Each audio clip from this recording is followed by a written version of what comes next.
WLNS is here for you, celebrating 75 years of bringing you the news with 6 News at 5. Ultimately, the goal is to hold every offender accountable from these cases. We're not going to let this type of behavior stand, and that we will work together to make sure that we're prosecuting people, we're investigating, and people get held accountable. It's our top story at 5. Thanks for joining us. I'm Jorma Duran. We're learning more about 4 instances of gun violence over the weekend in Lansing. The most recent shooting was near Gene's Quick Stop by Turner Road and Carrier Street. It happened last night, just before 11 p.m. A 50-year-old man was found with a gunshot wound to the arm. One witness tells 6 News they saw a man run off and a woman put into the back of a car. On Sunday morning, a 36-year-old man was killed after a shooting on the city's south side. Police say shots were fired just before 4 a.m. on Wilson Avenue near Rio Town. Officers arrived to find the man wounded just under his arm. He was taken to the hospital where he later died. As of right now, no arrests have been made, but authorities say the shooting was not random.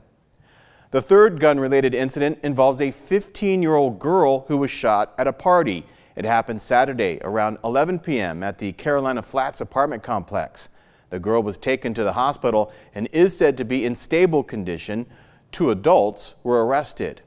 And a 26-year-old man is still recovering after another shooting Saturday night. Police say there was a robbery just before 7 p.m. near South King Boulevard and Pierce Road. Officers believe 3 juvenile suspects attempted to rob the man, and he was shot while trying to drive off. 2 were arrested. Police are still looking for the 3rd suspect.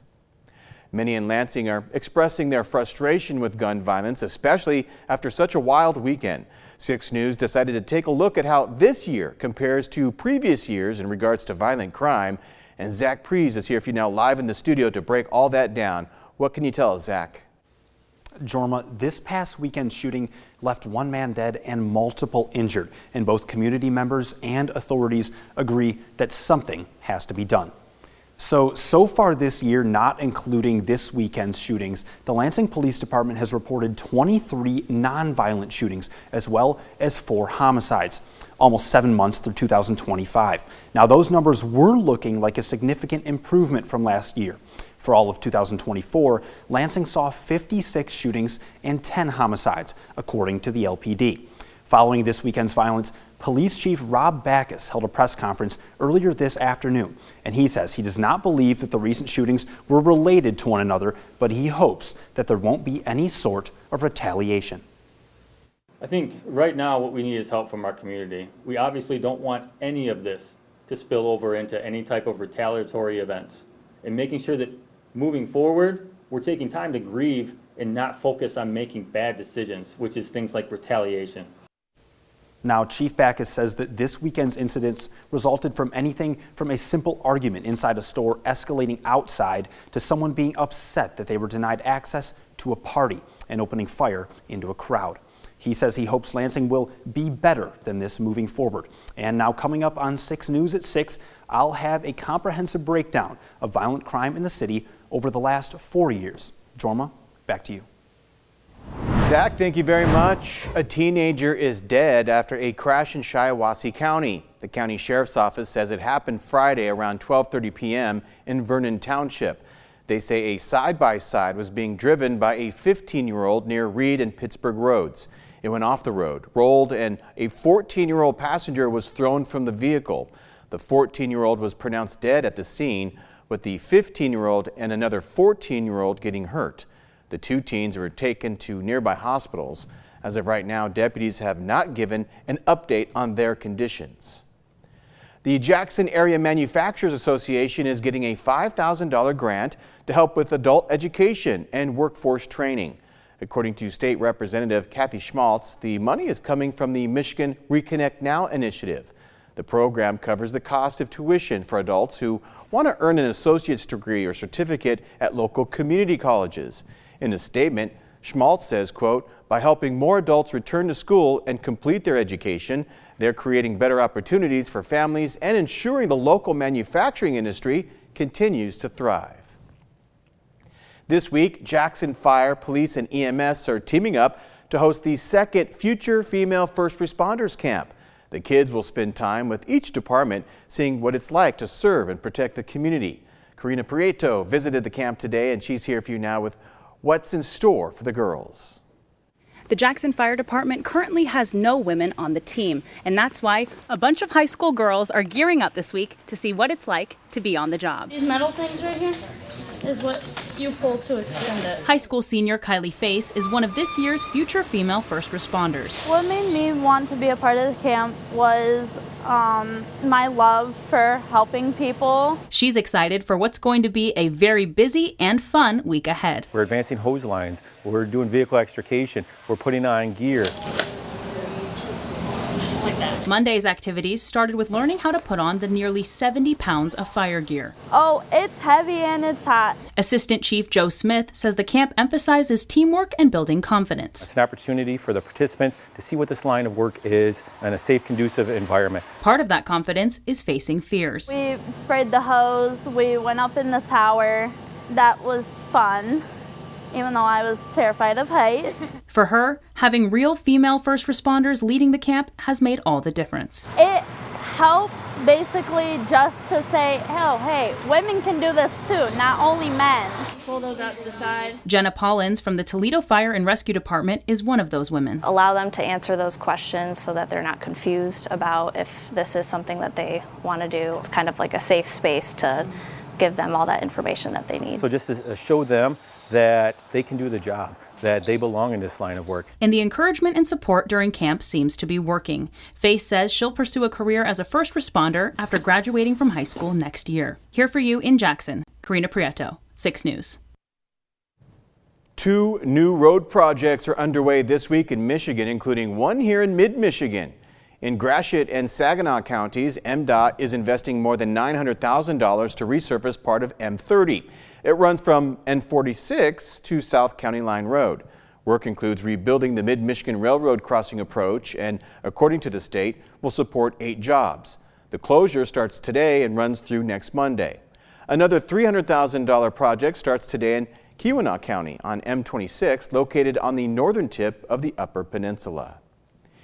And if you have a classic car you would like to show off, check this out. From now until August 4th, you can enter our Classic Car Photos Summer Giveaway. Take a look. To enter, go to WLNS.com and click on the link for Classic Car Photos.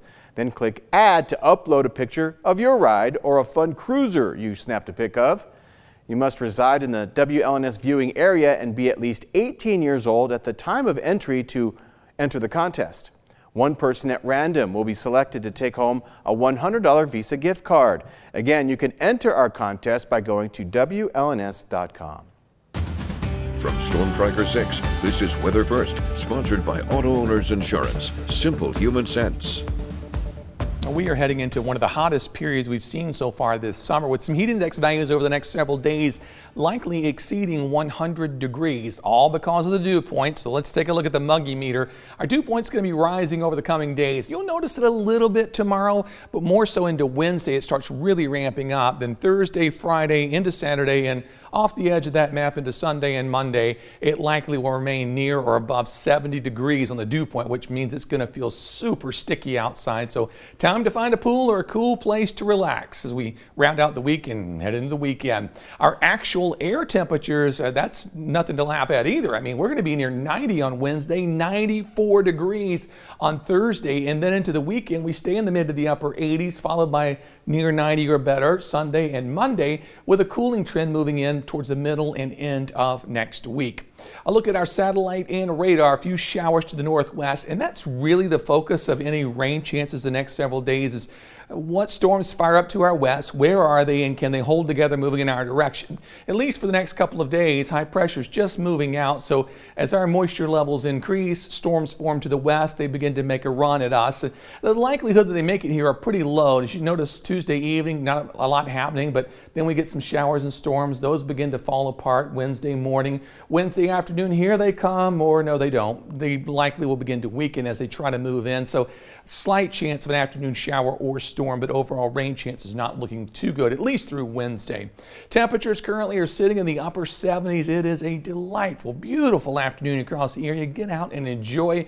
Dew points are low, temps are comfortable, 79 on the McLaren cam. Morning low was down to 61, and not much wind out there today. So really a trifecta in terms of what it takes to make a beautiful day, and we've certainly got it. Still some haze with some wildfire smoke in the air, but not too thick today. Temperature 79 in Grand Ledge after morning low down to 58 this morning. Here's the view in Jackson. Again, some haze in the air, otherwise warm. 77 the current temp. 79 was our high. Our normal high is around 83 degrees, so we're a little bit below average today. In Hillsdale, partly cloudy skies with a temperature at 79, high of 80, and a morning low all the way down to 56 degrees. For tonight, mostly clear skies with a low of 56 once again. Winds should be light, so really comfortable tonight and tomorrow morning. Tomorrow afternoon's not bad, but you'll notice a little increase in the humidity as high temperatures climb to near 83 degrees. Then here it comes, warm weather. Temperatures near 90 on Wednesday, mid-90s on Thursday. We're back in the upper 80s for Friday and Saturday, and then we're near 90 again. Best rain chances will be Thursday evening into Friday, first half of the day, and then again next Tuesday with a stronger cold front, which will actually drop us to near seasonal or a little bit below average levels by the end of next week. Yeah, Wednesday going into Thursday is going to be hot. Oh yeah, it's going to be a sauna out there. 75 low? Oh yeah. It's low? So that's where the dew point is. So when you hit 94, 95, heat index is over 100. Could be as high as 110. Ouch. Okay, we love you anyway. Thank you.